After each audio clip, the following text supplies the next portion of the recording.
Coming up on Philadelphia 76ers now, could a big move be coming for Daryl Morey and company? According to a report from ESPN, the Sixers reportedly open to trading their pick this year despite their poor start. And speaking of that poor start, it has been a nightmare for Philadelphia. Here's a look at the Eastern Conference standings. The Philadelphia 76ers, 14th place among 15 teams in the East at 4-14. Did I mention it's been a disaster? So with that, we pop up today's poll question. Should the Sixers tank or should they try to compete? Type T for tank, C for compete. Let me know down in the comments section. And with that, let's begin the show.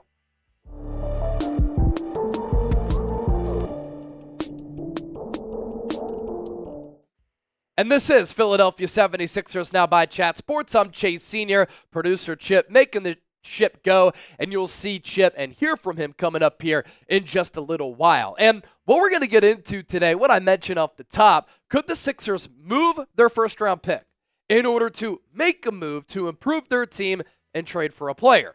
Tim Bontemps, NBA ESPN insider with this. A talking point among league scouts, coaches, and executives is just how badly Philadelphia has been to open up the season before being sunk in the supremely forgiving East. Considering their start has the Sixers just 3 losses out of the final play-in spot, there is plenty of room for the bottom to fall should things continue. As a result, sources told ESPN they don't expect Philadelphia to pivot toward a full-on attempt to keep its pick. Particularly not after an opening month, when Joel Embiid, Paul George, and Tyrese Maxey have played a combined 6 minutes together. Philadelphia's 29th in the NBA in field goal percentage and three-point percentage, and they're dead last in the league on open three-pointers at 25.5%. Those latter numbers there that we just listed off, not a way to play basketball, not a sustainable way to win basketball games, and that's a big reason why Philadelphia, second to last place in the Eastern Conference. Now, keep in mind, the 76ers pick is top 6 protected, so if it lands 1 to 6, Philadelphia keeps it. Otherwise, the pick will go to the Oklahoma City Thunder. So if Philadelphia were to hold on to that pick, and right now, looking at the standings on the East and the West, you'd hope that the lottery balls would fall in their favor and they would get that top 6 pick. If not, though, it would go and convey to the Oklahoma City Thunder. Of course, because of the NBA lottery, finishing as a bottom 6 team does not guarantee that they would keep the pick, while finishing outside the bottom 6 doesn't guarantee that they will lose it. And here a look at the lottery odds. The Sixers' chance of keeping their first rounder, 100% for the lottery position 1, 100% lottery position 2, and then you see the math continuing to go down there, of course, and the Sixers' chances of keeping their pick. Philadelphia is currently number 4 in the lottery odds. So the question becomes, with the way that the Sixers have played, with the report from Tim Bontemps, should Philadelphia keep or trade their pick? I told you earlier that producer Chip is running the show, and you would see him and hear from him. So here he is right now. Boom. He's there. Man, so talking about this pick, right? And Sixers fans have been talking about it for a little bit now. Like, should they tank, try to go get a Cooper Flag, get a top pick, or do they try to compete? Look, in my opinion, I'm okay with trading the pick if by the time we get to the trade deadline, because they're not making a move right now, today, right? But by the time we get to the deadline, if they can, make things happen a little bit more and stay within striking distance of a top 6, maybe even a top 4 seed in the East, who knows, we'll see, I'm fine moving the pick. If they continue the way they're going right now, and say they're, come the trade deadline, 7, 8 games back of a play-in spot, then it becomes risky to trade that pick. Of course, it's all factored in with that protection. They don't get it anyways if it's outside the top 6. And I'm sure if they're absolutely awful, they wouldn't move it anyways. But look, we know Daryl Morey is aggressive, and we know he's going to do whatever he can to improve this team. He's always very big on the team you start the season with. It's not the team you end the season with. Yep. So it's not going to surprise me at all if even if it appears they're out of it, he does try to make a move to get this team in the playoffs because I think in his mind, all the Sixers need to do is get in, honestly, even as a top 10 seed to get a play-in spot, and then they have a chance. And, I appreciate that mindset and wanting this team to compete.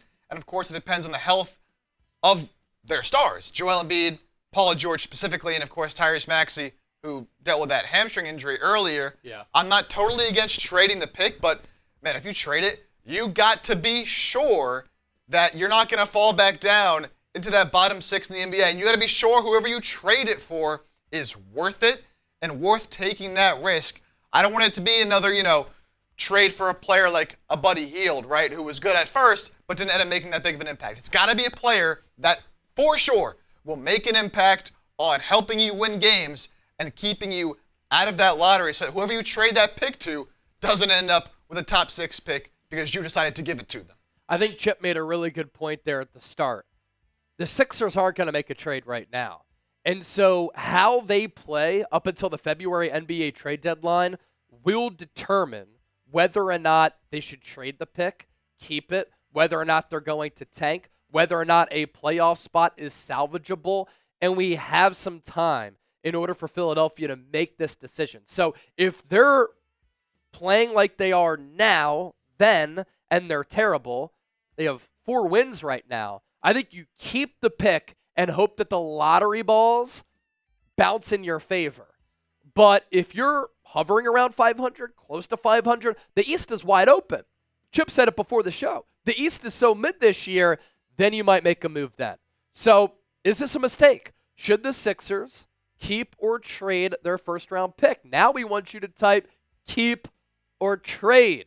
We continue to press you with that question. Now, coming up next, we'll take a look at some trade targets for Philadelphia if the Sixers wanted to go all in. Some players who I like, some players who I don't like, some players I'd say yes to, some players I'd say no to. First, let's get to our sponsor and pay our bills. DraftKings, making today's Philadelphia 76ers now possible. Right now, when you bet $5, you get $200 instantly in bonus bets. The Emirates NBA Cup is here. You can win big getting in on the action at DraftKings Sportsbook, an official sports betting partner of the NBA. All 30 teams split into 6 groups every Tuesday and Friday playing for the right to advance in the single elimination in-season tourney, culminating in the NBA Cup Championship in Vegas. First time here, here's something special just for you. New DraftKings customers bet $5 to get $200 in bonus bets instantly. Score big with DraftKings Sportsbook. Every point counts. Download the DraftKings Sportsbook app and use code SixersChat. That's code SixersChat for new customers to get $200 in bonus bets when you bet just $5. Only on DraftKings. The crown is yours. Gambling problem? Call 1-800-GAMBLER. In New York, call 877-8-HOPE-NY or text HOPE-NY 467-369. In Connecticut, help is available for problem gambling. Call 888-789-7777 or visit ccpg.org. Please play responsibly. On behalf of Boot Hill Casino and Resort, Kansas. 21 plus age and eligibility varies by jurisdiction. Void in Ontario. Bonus bets expire 168 hours after issuance. For additional terms and responsible gaming resources, see dkng.co/bball. And let's take a look at Chip's picks. 76ers minus 4.5 against the Hornets. Paul George over 16.5 points. Really good playmaking over the weekend against Detroit in that win. And then Jared McCain cooled off a little bit the last couple of games. Over 2.5 3-pointers made, odds and lines subject to change. Trade targets for Philadelphia here. Some players who I think could be very good additions for the Sixers team and make a lot of sense. And then some players who really don't make too much sense. Cam Johnson gives you a 3-point shooter. Marcus Smart gives you one of the top defensive guards in the NBA. You could bring back Nikola Vucevic, a Doug Collins selection out of USC, who the Sixers traded away, and with the Orlando Magic, turned into a really good player. Solid player for the Bulls, but doesn't give you anything on the defensive end, but a floor-stretching big who gives you a lot of offense. Donte DiVincenzo, probably my favorite player on this list. Great player at Villanova, national champ, the Final Four player of the year during that tournament. And then at the NBA level, battle-tested, awesome last year in that playoff run for the New York Knicks. And then Cole Anthony, a reserve guard who can fill it up. But Also doesn't give you a lot of defense. For Cam Johnson, this year he's putting up really good numbers. He popped off against Philadelphia a couple of weeks ago. I think he hit like 9 threes in that game. 18.1 points per game. He's connecting on 42+% of his threes. Sixers, as we mentioned earlier, an awful, abysmal, terrible three-point shooting team. And so Cam Johnson can give you volume shots from beyond the arc and pretty good size at 6'8". For Marcus Smart, this is his 2024-2025 season via shot creator. You know, he's averaging 10 points per game. His true shooting percentage is 48%, or 55.1%. That's 48 percentile. And so you see some red, you see some yellow here. The assist number is pretty good. The steal number is really good. The plus-minus number is really good. Marcus Smart, he's played in a lot of high-leverage games. He knows what it's like to play in a pressure cooker city like Boston. I think that if he went to a better team that could bring the best out of him, he has absolutely no fear. I know his game has gone downhill the last 2 years since he left Boston, but I think his career could be reinvigorated a little bit with Philadelphia. The salary a little bit high, but again, if the Sixers trade that first-round pick, it's going to be for an all-in name, not a guy like Buddy Hield, as Chip had mentioned. For Nikola Vucevic, offense never the problem, production never a problem. For me, can he pass the eye test? Sometimes he doesn't sniff it, right? Because he's not good on the defensive end of the floor. Now this year, under 32 minutes, but he's averaging 21 points per game, 10 rebounds, 3.2 dimes, 58% from the floor, 47.5% from three. Again, it's never a problem with his offensive production. He's a very good offensive big. He can shoot and score from all three levels. He's just not good on the defensive end. And I think Philadelphia needs to get better on the offensive end. Now, some of you might counter in saying, Chase, you mentioned the true shooting numbers and the three-point numbers for the Sixers. They're not good. The open three-point looks, they're not converting on those. Vucevic can help there for sure. Now, also what factors into this, is Joel Embiid going to be out the next couple of years? Because if he's out the next couple of years, you might need to trade for a big. According to Jake Fisher, the Bulls are asking for 2 second-round picks for Vucevic. So he is an affordable player who could help out the Sixers. I just don't really like the lack of defense. Donte DiVincenzo, numbers down a little bit this year as compared to last year. He was an analytical darling last year for New York. I think he's a better player than what he's shown so far this year for a Timberwolves team that's been up and down. He's a better shooter and better offensive player than sub 36% from the deck and 33% from three. Cole Anthony, 9.8 minutes per game. This is a deep Orlando Magic team that all of a sudden is the 3 seed in the East. They've won 9 of their last 10 without Paolo Banchero. But even without Paolo Banchero, Cole Anthony's not playing that much. When he does play, another player who's not going to give you much in the form of defense, but he can give you some high-octane offense. Some more trade targets here. Robert Williams, injured a lot, but a high flyer who can block shots and rebound. Colin Sexton, always been a good offensive player. Jordan Clarkson, former Sixth Man of the Year, who can go on heaters coming in off the bench offensively.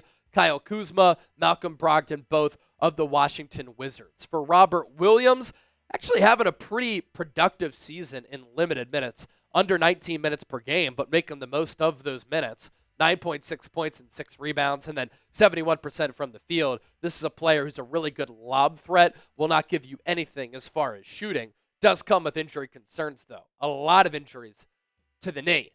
Joel Embiid, dealing with the knee injury. We're scarred from that. Last 4 years, he's played 6, 35, 61, and 52 games. So just not available a lot. For Colin Sexton, Jordan Clarkson. Sexton this year averaging a tick under 17 points. 47.5% from the floor, almost 42% from three. Very good. For Jordan Clarkson, his teammate, the numbers, not good. He's so up and down and inconsistent. 39% from the field, 27.5% from three. And if he's not giving you points and scoring, it's pretty much useless. For Danny Ainge, it's always difficult to trade with. He's very stubborn in trades, like Daryl Morey, like Howie Roseman, That's how smart executives are. And so he's always going to try to maximize and extract value.